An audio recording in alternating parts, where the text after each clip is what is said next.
you very much, Mr. Chairman, and thank you, Representative T, for sponsoring this important legislation. My name is Jenna Mom. I'm an attorney with Black GLBTQ Legal Ethics and Founders. We're a legal organization that works throughout New England to establish fairness and equality for LGBT people and people living with HIV. We strongly support these bills because the best interest of all children requires that they have a secure legal relationship with the people who are their parents, regardless of the circumstances of the birth of those children.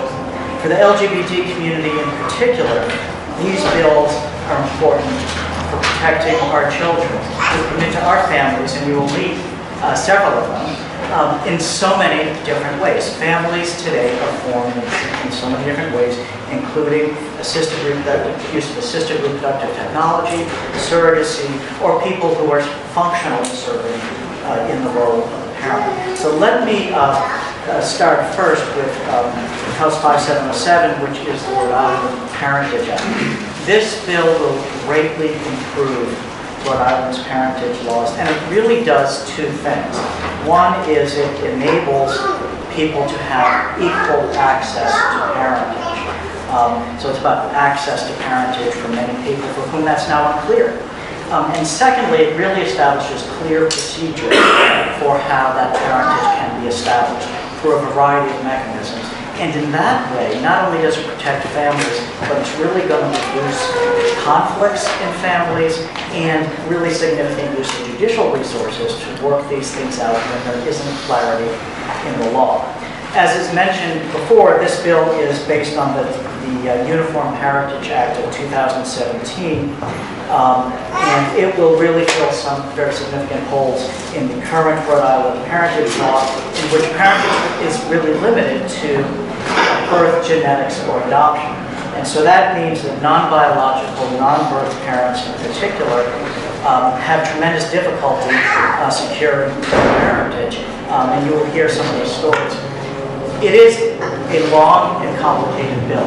There is no question about that. And I would actually like to direct your attention to one piece of the written testimony in particular. And that's a testimony of Professor Courtney Josliffe, who is a Rhode Island native and also happens to be one of the key people on the Uniform Parentage Committee.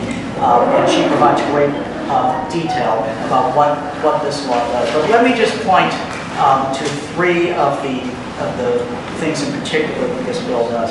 The first is that it updates Rhode Island parentage law to make sure that the parentage rules apply equally to same-sex couples. And that's actually a constitutional requirement as a result of the Supreme Court's marriage decision and the subsequent decision that said equal marriage rules apply to marital and children. So it makes the provisions gender neutral so that they are constitutional and apply to same-sex couples. The second thing that I just wanted to point to that this legislation does is it ensures protection for and recognition of children of non-marital couples, people who have jointly planned for and intended to bring children into the world, but are not married. And the third thing this law does, and it's really a very interesting feature of the ways one can become a parent, is that it ensures that LGBTQ people who conceive through assisted reproductive technology and are not married can use the voluntary acknowledgement of parentage form that currently is available to unmarried different sex couples and that you fill out at the hospital. And this will allow greater stability for children, reduce litigation in courts because people have access to this form that you fill out where both parents are their parenthood. So that, let me turn, and I'll try and be quick because I know you have many people to hear from, to the second bill before you, 5706, which is regarding adoption. And let me explain to you why this bill is necessary. And what it actually does. So if you have an unmarried different sex couple and they want to adopt a child, neither of those parties intended or planned to bring that child into the world. Okay?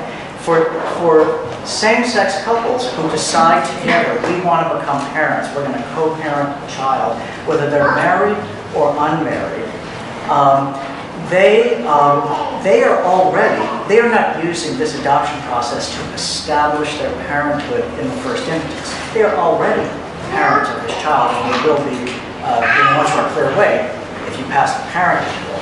But the dilemma they face is that if they move to another state, or not even if they're not moving to another state, if they're traveling in another state, and the non-biological parent is with that child, the child gets sick, has to go to the hospital, that parent may not be respected as the parent in another state that doesn't have Rhode Island laws.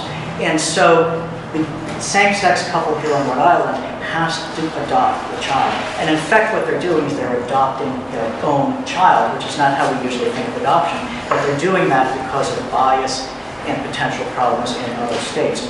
And what this bill does is it says, if you are essentially already the child's parent, and you are doing this to confirm your parentage, because the decree of adoption is a judgment that will be given full faith and credit in other states, and therefore respected, then you don't have to go through all the expensive and time-consuming hurdles, and we'll hear about them in some actual situations, that would normally have to happen because you're already the parents. You're doing this to protect your children in other states.